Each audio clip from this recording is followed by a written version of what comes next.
बिस्मिल्लाहिर्रहमानिर्रहीम।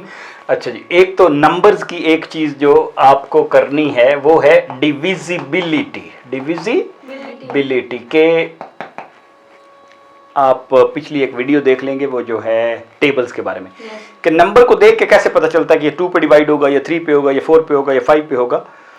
तो ये बड़ी ज़रूरी है डिविजिबिलिटी के रूल्स आने, तो तब आपको प्राइम नंबर जरूर का पता चलता है। आपको ये टास्क दिया था लास्ट टाइम कि प्राइम नंबर ढूंढने आपने 100 तक के? दिया था कि नहीं दिया था? दिया था। या चले दोबारा अब कर लेते कि डिविजिबिलिटी का रूल अब देख के ना प्राइम नंबर्स ढूंढें। प्राइम नंबर्स कहां तक? 1 से 100 के दरमियान कितने प्राइम नंबर हैं? जवाब मैं आपको बता देता हूं कि 25 हैं, लेकिन कौन से हैं वो आप लिखना, फिर आपको एक तरीका बताएंगे। इसका तेज तरीका भी एक है, very very interesting and fast. Okay, दोबारा सेट नंबर्स एक ही चीज होती है, ठीक है। सेट हमारे जहन की तख्लीक है। इंसान हर चीज को सेटों में सोचता है। जब आप कहते हैं कि ये मेरी क्लास के बच्चे हैं, तो that is actually A set in your mind, ठीक है ना। जो हम कहते हैं ना कि ये, जैसे हम कहते हैं मजहब में तो बहुत ज्यादा सेट है ना, कि जो बंदे झूठ बोलते हैं वो इस सेट में है, काज़िबीन। इस्लाम के सेट में वो नहीं हो सकते, ठीक है ना। इस्लाम के सेट में वो नहीं हो सकते। तो या तो इस सेट में होंगे या इस सेट में होंगे। सो दिस इज बिलीवर और this is then who is not believer is not believer. झूठा जो हम कह लें, फर्क कर, झूठ वाले को हम नॉट बिलीवर मानते हैं इस डिस्कशन के लिए। तो वो जो झूठ वाला है द लायर, तो जो नॉट लायर है वो बिलीवर नहीं है। जो बिलीवर है वो लॉय नहीं करेगा। तो इस तरह भी सेट होते हैं और इस तरह भी होते हैं कि वो कॉमन है, क्योंकि इंसानों में ये चीज तो कॉमन है कि ओके ये 50 साल से बड़े हैं, ये उनका सेट है, 50 ईयर से बड़े। लेकिन ऐसे 50 ईयर से बड़े जो अंग्रेजी की किताबें पढ़ते हैं, तो सारे नहीं हो सकते। तो हो सकता अंग्रेजी की किताबों पढ़ने वालों का वो सेट है, ये 50 वालों का सेट है और ये इंग्लिश वालों का सेट है। तो ये हम वो कहेंगे उन लोगों का सेट है जो 50 साल से ऊपर हैं और 50 पढ़ते हैं और अंग्रेजी भी पढ़ते हैं, ठीक ठीक है। हाँ, अगर हम चंद केस में ऐसे लोग जो मिसाल तौर पर तो ऐसे नॉट का कॉन्सेप्ट पता होना चाहिए, व्हाट इज नॉट। हमने 2 सेट लिए, एक यूनिवर्सल सेट के अंदर, और अगर हमने एक छोटा सा सेट और शो किया है उसी यूनिवर्सल के अंदर। यूनिवर्सल का मतलब जो इस वक्त चीज़ें डिस्कस की जा रही हैं, जिनका हमारे सामने प्रॉब्लम है, जो उसको हमने इस वक्त लिया, वो इस वक्त का यूनिवर्सल सेट है कि कोई भी चीज़ इससे बाहर वाली कंसिडर नहीं की जाएगी। Right, okay. डी सेट इनसे अलग है, हमने शो किया, तो इसका मतलब है ना, एक इसका मतलब क्या है कि इनके और इनके दरमियान कोई चीज़ कॉमन ओवरलैपिंग नहीं है, लेकिन इनके दरमियान कोई ओवरलैपिंग हो सकती है। Okay, fine, good. तो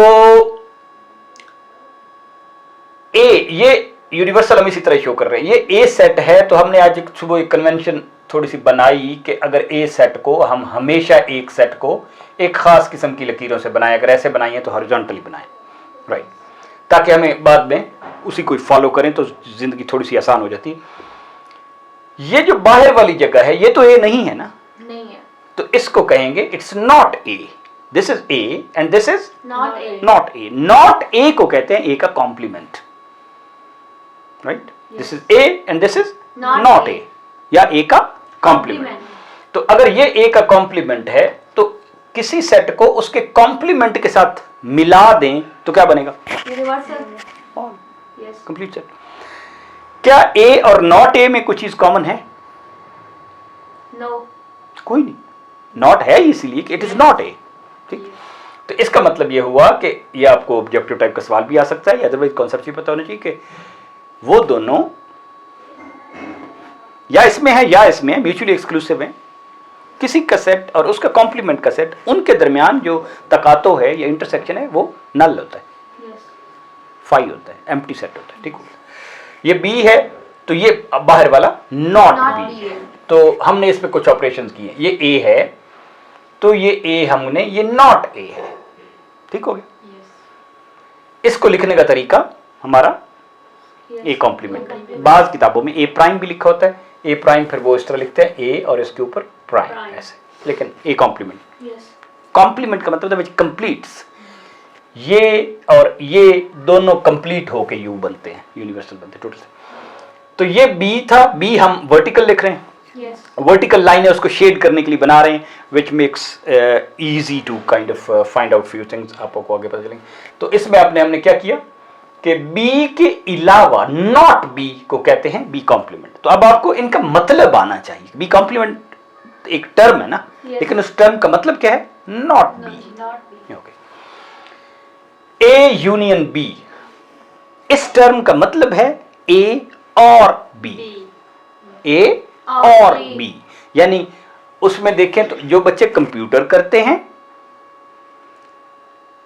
या पेंटिंग करते हैं, कोई भी करते हैं, कोई भी, और यही होता है ना, एंड होता है दोनों, जो कंप्यूटर भी करते हैं और पेंटिंग भी करते हैं, वो दोनों, वो होता है एंड। और मीन यार किसी भी बुला लो, चाहे वो कंप्यूटर वाला है चाहे पेंटिंग वाला है, तो और है ना। ए यूनियन बी का मतलब है ए और बी, ठीक है। ओके, तो हमने ए यूनियन बी में ए लेना है, तो हम ए ले लेते हैं, ये ठीक है ना। अब हम उसी को यूज कर रहे हैं, तो हमें बड़ी आसानी हो जाएगी, ठीक है। और बी को भी मार्क कर लेते हैं, ठीक। तो ये सारा इलाका आ गया ना, ए और बी, ए भी आ गया, बी भी आ गया, और जो ए और बी के दरमियान कॉमन है वो भी आ गया, ठीक है ना। दिस इज ए और बी, ठीक है। ये जो इंटरसेक्शन है ना, ये वो होता है ए एंड बी, जिसमें ये लानी भी आएगी, ये लानी भी आएगी। गोया कि ये जो ताना बाना दोनों आएंगे ना, ये असल में एंड की निशानी है, कि इसमें ये वाले धागे भी हैं और ये वाले धागे भी हैं, ठीक है। अब देखते हैं, बी वाले धागे तो ऐसे हैं, ठीक है, ए वाले धागे ऐसे हैं, तो वो कौन सी जगह है जहां पे दोनों धागे हैं? वो दरमियान वाले, यस। तो ये A and B, yes, this is A and B, right, ये ए एंड बी है। अब आप मुझे अलाउ करें तो मैं इसको मिटा देता हूं, ताकि हमें पता चल गया कि A and B is actually only this, ठीक हो गया। अब हम इससे थोड़ा सा आगे चलते हैं, फिर इससे हमारा एक डिमॉर्गन लॉ निकलेगा। ये हमने इसीलिए किया था, ये यिंग यांग इसको बोलते हैं, यिंग यांग, कोरिया चाइना में बड़ा मशहूर एक सिंबल है, कि ये इसका कॉम्प्लीमेंट है, ये इसका कॉम्प्लीमेंट है। ए कॉम्प्लीमेंट का कॉम्प्लीमेंट क्या होगा? ए कॉम्प्लीमेंट का कॉम्प्लीमेंट क्या होगा भाई? इसका कॉम्प्लीमेंट ये है, तो इसका कॉम्प्लीमेंट ये होगा, इसका कॉम्प्लीमेंट ये है ना, इसका कॉम्प्लीमेंट ये है। तो ए कॉम्प्लीमेंट का कॉम्प्लीमेंट क्या होगा? ए नॉट कॉम्प्लीमेंट, नॉट ए, नहीं ए का कॉम्प्लीमेंट है, नॉट ए। नॉट ए तो कॉम्प्लीमेंट का ही नाम है ना, कॉम्प्लीमेंट एक टर्म है, नॉट ए उसका मीनिंग है। ए कॉम्प्लीमेंट ये है, ए कॉम्प्लीमेंट या नॉट ए। ए कॉम्प्लीमेंट का कॉम्प्लीमेंट कौन सा है? ए, ठीक है ना। मैं आपको इससे इनकार नहीं करूंगा, मींस मैं आपको पॉजिटिव जवाब दूंगा। इनकार नहीं, नहीं नहीं, दो दफा नहीं आ गया ना, तो पॉजिटिव हो गया ना, ठीक है। उसने ये काम ना करने का नहीं कहा, करेगा कि नहीं करेगा? करेगा। दो दफा ना आए, एक उलट लिया फिर उसका उलट ले लिया, समझा कि किसी का कॉम्प्लीमेंट का complement is the same set. Okay, तो लेट्स कम बैक, यहां तक पहुंच गए। ओके, ए और बी हमने ऊपर निकाला है, निकाला है ना। ये सारा इलाका है ए और बी का, ये वाला इलाका। अब हम क्या करें, what is not A or B? What is not A or B, यानी कि इसके अलावा, ये तो ए आर बी है, तो what is not A or B is बाकी सारा इलाका, ठीक है ना। इसको अब हम किसी तरीके से भी कर लें, ठीक है, क्योंकि ये और ये मिलके यूनिवर्सल सेट बनेगा, क्योंकि ये एक सेट है ना, नाम बड़ा है तो सेट ना। Yes. ये सेट और ये उसका कॉम्प्लीमेंट, किसी भी सेट में उसका कॉम्प्लीमेंट अगर मिल जाए यूनिवर्सल आ जाता है। Okay fine, good. अब हम आ गए A intersection.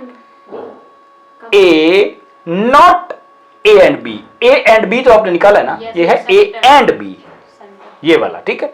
तो नॉट ए एंड बी की होगा इसके अलावा जो कुछ है, तो गोया के आपकी बाकी सब कुछ, लेकिन ये नहीं, Yes. ये नहीं. समझ आ गई आपको बात? Yes. आगे. ओके, अब हम ये निकालने की कोशिश करते हैं। ये काफी प्रैक्टिस है और इससे एक रूल निकलेगा फिर।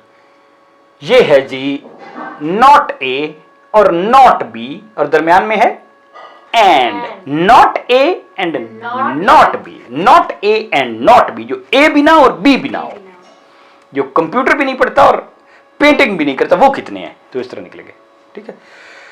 पहले तो हम नॉट ए देखते हैं कौन से है। ये है नॉट ए, ठीक है।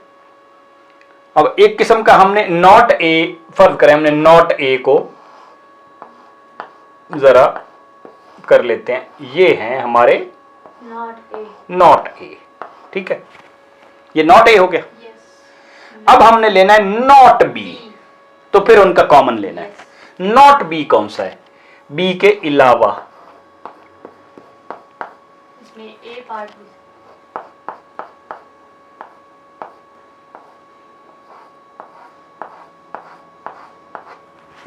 ठीक है, क्या हुआ? नॉट ए नॉट बी और नॉट बी, उनका अब कॉमन वही होगा ना जिसमें दोनों तरफ की धारियां हैं। वो कौन सा इलाका है? वो तो ऊपर वाले इन दोनों को सेटों को छोड़ के यस, ये वाले, Yes. ठीक है ना। अब ये इलाका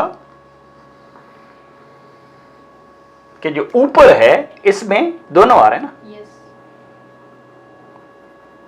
एंड मींस दोनों, not A and not B. आगे फॉलो कर रहे हैं आप? Yes. Yes. अब ये लाइनें लगाने से हमें फायदा हुआ है ना कि हमने एक कंसिस्टेंट लाइनें लगाई ना कि ए पे ऐसे और बी पे ऐसे, तो फिर हमें उसको फाइंड आउट करने में, वरना देखें या तो आप उस कलर्स में करें कि जहाँ पे वो कलर मिक्स हो रहे हैं, तो हम कलर मिक्स तो नहीं कर सकते आमतौर पे पेंसिल पेपर से, लेकिन अगर लाइनें आप एक सेट की एक खास लगाएं, दूसरे की खास लगाएं, तीसरे की टेढ़ी लगाएं, तो आपको समझ आ जाती जल्दी, आसान। तो हमने ए की ऐसे लाइनें लगाई थी, बी की ऐसे लगाई, तो हमें बड़े आसानी से पता चल गया ना कि कहाँ पे इस किस्म की लाइनें आएंगी, वो एंड वाली सिचुएशन है, वहाँ पे ओवरलैपिंग वाली सिचुएशन है, यहाँ पे भी हमें ये काम आएगी। तो ये हमने जो सुबह ढूंढी है ना, it is making our life easier. A not A और नॉट बी। पहले हम नॉट ए कर लेते हैं, नॉट ए, ठीक है। लेकिन और की शक्ल में जितना भी एरिया पे किसी भी किस्म की शेडिंग आई है वो ले लेना है, ठीक। नॉट ए तो पहले लेते हैं ना, तो not a is all this area, ठीक है, it's okay. Not A, not be, ठीक है। नॉट ए को थोड़ा सा और शेड कर लेते हैं ताकि थोड़ी सी हमें confusion. Not be is all this area,